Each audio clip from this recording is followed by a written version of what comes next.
तो hello guys, कैसे हैं आप सभी लोग। हाजिर हूँ एक न्यू चैनल के साथ और न्यू एपिसोड के साथ। और जिस किसी ने मेरे इस वाले चैनल को सब्सक्राइब नहीं किया वो मेरे इस वाले चैनल को सब्सक्राइब कर लो, क्योंकि आगे से इसी पे ये वाली वीडियो आने वाली है। क्योंकि संडे को मतलब आज लास्ट डे पर हमारा चैनल डिलीट होने वाला है, तो हम जीप्लिक्स ओआई को भी यहाँ पर बाय बाय करने वाले हैं। इन सारी बातों को यहाँ पर भूल जाते हैं और एक न्यू शुरुआत के साथ स्टोरी को स्टार्ट करते हैं। तो स्टोरी के स्टार्ट में हमारे यहाँ पर काइजी कहने लग जाती है, आखिरकार तुम किस न्यू वाइफ की यहाँ पर बात कर रहे हो और तुम किस न्यू वाइफ से यहाँ पर मिलने के लिए आए हो। मुझे नहीं लगता कि यहाँ पर कोई न्यू वाइफ है। यहाँ पर हमारा युनची ये बात सुन के अपने पास से रिंग में से कुछ कपड़े यहाँ पर निकालने लग जाता लड़के को और कहता है, इसमें कोई भी शक नहीं है कि मेरी जान तुम ही मेरी न्यू वाइफ हो। और जैसे कि तुम्हारी बहन ने मेरे साथ यहाँ पर शादी करवा दी है, तो तुम मेरे साथ अच्छे से यहाँ पर रहो और मैं तुम्हें ये सारे तोहफे यहाँ पर देने के लिए आया हूँ। पर हमारी काजी काफी ज्यादा खुश होने लग जाती है, पर वो युनची की बात से बिल्कुल भी खुश नहीं हो रही होती है। वो एक स्कर्ट को देख के काफी ज्यादा खुश हो रही होती है। हमारे युनची से कह रही होती है कि जीजा जी तुम्हारा बहुत बहुत शुक्रिया, जो तुम मुझे इतने अच्छे यहाँ पर कपड़े गिफ्ट कर रहे हो, ये तो बहुत ही ज्यादा अच्छे हैं। और क्या जीजा जी, जब तुम मेरे पास यहाँ पर आ रहे थे तो मेरी सिस्टर ने तुमसे कुछ ऐसी बात कुछ की थी, जैसे कि मेरे बारे में कुछ भी उन्होंने यहाँ पर बताया होगा। एग्जाम्पल के तौर पे मेरे दिल में अभी से क्या उन्होंने कुछ ऐसा कुछ बताया था। यहाँ पर हमारा युनची कुछ भी नहीं बोल पाता, जो भी इन्होंने यहाँ पर क्या ये बिल्कुल सही क्या। इस वजह से युनची का मुंह भी यहाँ पर लटक जाता है। यहाँ पर हमारी काइजी गुस्सा करने लग जाती है और वो यहाँ पर कहने लग जाती है कि मैं इस सब के बारे में पूरी तरीके से जानती थी, फिर भी मैंने अच्छी तरीके से यहाँ पर परफॉर्म किया था। लेकिन मेरी सिस्टर इतनी ज्यादा परेशान होती है मेरे बारे में, इसलिए जबरदस्ती उन्होंने तुम्हारे साथ मेरी शादी कर दी। ये सिर्फ इसी वजह से कि वो मेरे बारे में काफी ज्यादा परेशान रहती हैं। बाकी में मेरी सिस्टर बहुत ही ज्यादा अच्छी है, मेरी सिस्टर सबसे बेस्ट सिस्टर है। हमारा युनची भी कहता है कि सचमुच तुम्हारी सिस्टर तुम्हारी यहाँ पर बहुत ज्यादा परवाह करती है, वो तुम्हारे लिए बहुत ज्यादा परेशान रहती है। पर हमारी काइजी भी अपनी सिस्टर की तारीफ सुन के काफी ज्यादा खुश होने लग जाती है और वो यहाँ पर कहने लग जाती है कि बेशक यहाँ पर इसमें कोई भी शक नहीं है कि वो मेरे लिए परेशान नहीं रहती है। तो वही तो है जो मेरे सबसे ज्यादा क्लोज है, इसके अलावा मेरा कोई भी इतना ज्यादा क्लोज नहीं है, पर वो मेरे लिए बहुत ही ज्यादा खास है। गाइस, पिछली वीडियो में मैंने यहाँ पर पूछा था कि युनची कितनी वाइफ है, तो ऑफिशियल वाइफ जो है वो 6 वाइफ है, बाकी तो बहुत ज्यादा है, वो तो तुम्हें सबको पता है। इसमें एक और बात यहाँ पर बता दो न्यू मेंबरों के लिए, यहाँ पर हम जो स्टोरी को एक्सप्लेन करते हैं वो स्टोरी सेम होती है, बस हमारा तरीका अलग अलग होता है एक्सप्लेन करने का, बस और कुछ भी नहीं। चलिए स्टोरी पे कंटिन्यू आते हैं। यहाँ पर हमारा युनची कहता है कि वो तुम्हारा कल था, जो कि मौली यहाँ पर अकेली तुम्हारी यहाँ पर क्लोज थी, पर अब ऐसा बिल्कुल भी नहीं है। यहाँ पर मैं भी तुम्हारा बहुत ज्यादा क्लोज हो चुका हूँ, क्योंकि कल से मैं भी तुम्हारा यहाँ पर हस्बैंड बन चुका हूँ। क्योंकि अब मैं तुम्हारा हस्बैंड बन गया हूँ तो सारी जिम्मेदारी मेरी हो गई है और मैं तुम्हारा सबसे ज्यादा क्लोज यहाँ पर बन चुका है। युनची जाके काइजी का यहाँ पर सिल चढ़ाने लग जाता है, जबकि काइजी यहाँ पर हटाने लग जाती है। यहाँ पर हमारा युनची कहता है कि हम यहाँ पर बात करें तो हस्बैंड वाइफ अपनी सिस्टर से भी यहाँ पर ज्यादा क्लोज हो सकता है। मैं तुम्हारी सिस्टर से भी ज्यादा तुम्हारा यहाँ पर क्लोज हूँ, क्योंकि मैं तुम्हारा हस्बैंड हूँ, मुझे पूरा हक है ये सब कुछ करने का। यहाँ पर हमारी काइजी कहती है कि मैं तुमसे बहुत ज्यादा नाराज हूँ, अब तुम यहाँ से दफा हो जाओ और मेरी सिस्टर के पास जाओ और उसके साथ ये सब कुछ करो, मुझे यहाँ पर बिल्कुल भी परेशान मत करो। किस्मत हो तो ऐसी हो, एक के साथ दो बहनें,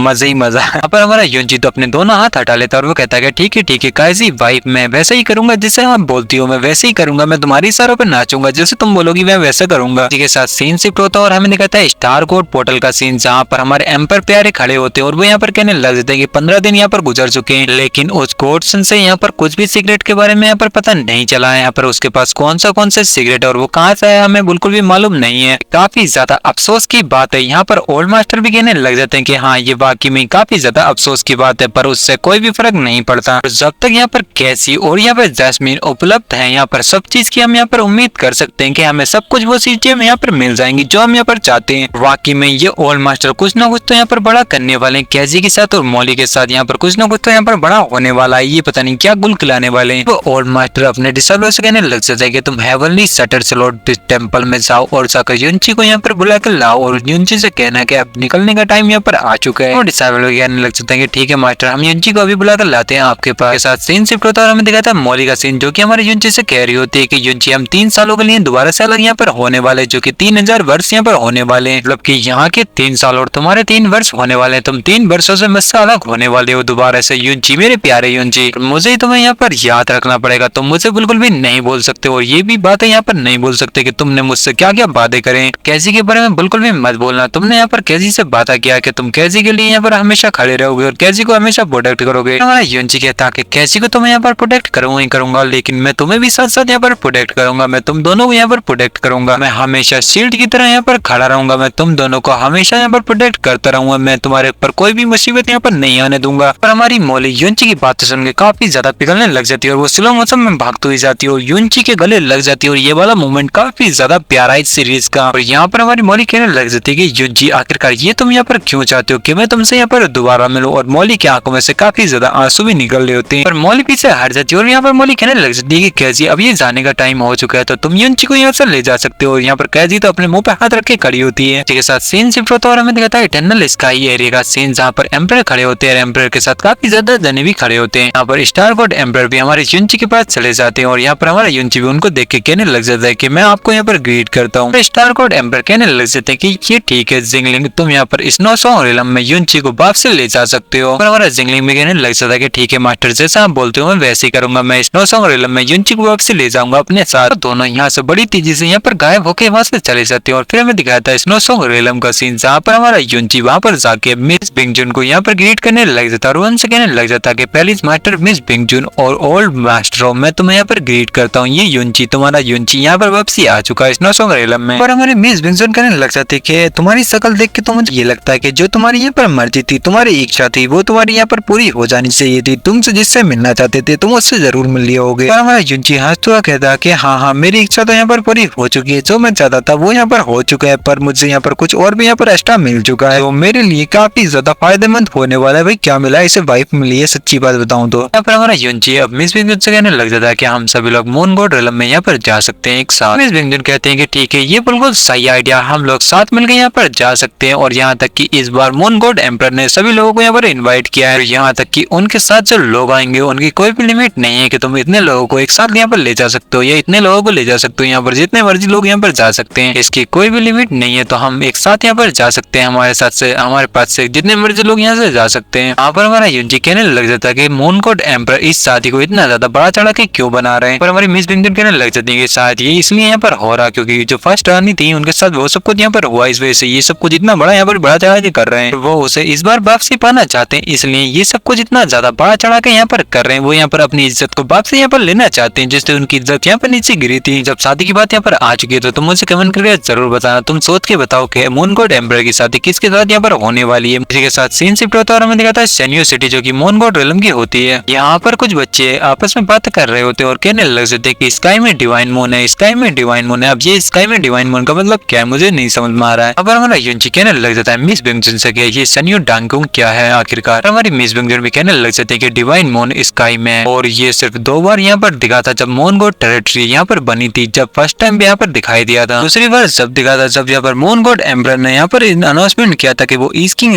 एम्परर यहाँ पर बन चुके हैं। और ये तीसरी टाइम है जो यहाँ पर ये दिखने वाले हैं, जाहिर तौर पर ये वो मिस्टीरियस क्वीन की वजह से यहाँ पर दिखने वाले हैं जिसकी यहाँ पर शादी होने वाली है। यहाँ पर हमारा युनची भी काफी ज्यादा गुस्से में यहाँ पर बातें करने लग जाता है और वो कहने लग जाता है कि मैं भी काफी ज्यादा यहाँ पर एक्साइटेड हो चुका हूँ कि मुझे भी यहाँ पर वो नई यहाँ पर क्वीन यहाँ पर देखनी है जो कि मिस्टीरियस क्वीन होने वाली है। इनके साथ मून गॉड एम्परर की यहाँ पर शादी होने वाली है। भाई युनची अगर उसे देख लेगा तो बस बवाल हो जाएगा। सीन शिफ्ट होता है और हमें दिखाया जाता है जहाँ पर इनकी शादी होने वाली है, वहाँ पर हमारा युनची भी आ जाता है। पर हमारा पोजन ब्रदर युनची को आवाज देने लग जाता है और कहने लग जाता है कि ब्रदर युनची प्लीज इधर की तरफ देखो, मैं इधर हूँ। हे ब्रदर युनची तुम कैसे हो? हमारा पोजन हमारे युनची के बाद चला जाता है और युनची से कहने लग जाता है कि तुम आधे महीने से ज्यादा यहाँ पर स्टार कोड रिलम में रह चुके हो, क्या तुम स्टार कोड शैडो ब्रेकन टेक्निक यहाँ पर सीखे हो या अभी तक नहीं सीखे हो? पर हमारा युनची कहता है कि ज्यादा कुछ नहीं, बस मुझे थोड़ी सी सफलता यहाँ पर मिली है। पर हमारा पोजन आगे कहने लग जाता है क्या तुम्हें ये गॉड ऑफ हेल ने तुम्हें खुद सिखाया? मैंने सुना कि वो बहुत ही ज्यादा बुरी और वो बहुत ही ज्यादा डरावनी है, वो कुछ भी हमेशा करती रहती है, वो कुछ भी किसी के साथ भी कर सकती है। अब ये साफ साफ मॉली के बारे में यहाँ पर बोल रहा है कि मॉली कुछ भी कर सकती है और वो गॉड ऑफ डेथ है। आज यहाँ पर सोलियन भी आ जाती है और वो कहने लग जाती है ब्रदर युनची मैं भी यहाँ पर आ गई, मैं तुमसे मिलने के लिए यहाँ पर आ गई, मैं कब से तुमसे यहाँ पर मिलना चाहती थी, फाइनली मैं तुमसे यहाँ पर मिल रही हूँ। यहाँ पर हमारा युनची और पोजन उसी की तरफ को देख रहे होते हैं जबकि उनके फादर पर सोलियन के फादर भी यहाँ पर आ जाते हैं और वो काफी ज्यादा हंसने लग जाते हैं और वो कहने लग जाते हैं कि मेरे दामाद जी तुम यहाँ पर पहले से यहाँ पर आ चुके हैं, मुझे यहाँ पर पता चल गया था तो मैं इसलिए यहाँ पर आ गया। हमारी सोलियन हमारे युनची के हाथ पे आकर लिपट जाती है और उसे यहाँ पर काफी ज्यादा प्यार करने लग जाती है, जबकि हमारा युनची अपने यहाँ पर हाथ जोड़ लेता है और ग्रीट करने लग जाता है। उनके फादर को कहने लग जाता है कि ये जूनियर तुमको यहाँ पर ग्रीट करता है, जबकि यहाँ पर उनके फादर कहने लग जाते हैं अब से मुझे यहाँ पर सीनियर नहीं बोल सकते, यहाँ पर तुम मुझे अपना यहाँ पर ससुर जी यहाँ पर बोल सकते हो, तुम मुझे यहाँ पर ससुर जी अब से यहाँ पर बुलाओ, तुम मुझे यहाँ पर ऐसे बिल्कुल भी मत बोलो। यहाँ पर हमारा युनची काफी ज्यादा शर्मिंदा होने लग जाते हैं, जबकि सोई इंडियन के फादर यहाँ पर कहने लग जाते हैं कि जब ये शादी यहाँ पर पूरी तरह से कंप्लीट हो जाती है और जब तुम खाना वाना यहाँ पर खा लोगे तुम मेरे साथ स्काई रम में वापस यहाँ पर क्यों नहीं चल सकते, तुम मेरे साथ स्काई रम में वापस चलना, तुम इटर्नल स्काई पल्स में जाने से पहले ऐसी वैसी जगह कहीं भी मत जाना और तुम कोई भी लफड़ा खड़ा बिल्कुल भी मत करना। मुझे पता चला कि कुछ लोग ये बिल्कुल भी नहीं चाहते कि तुम इटर्नल स्काई वर्ल्ड में एंटर करो और वहाँ पे जाके कुछ अच्छा यहाँ पर हासिल करो, जहाँ तक कि मुझे यहाँ पर उम्मीद है ब्रह्मा हम पर ये सारी नीच हरकतें यहाँ पर कर सकते हैं और उनकी यहाँ पर बेटी ये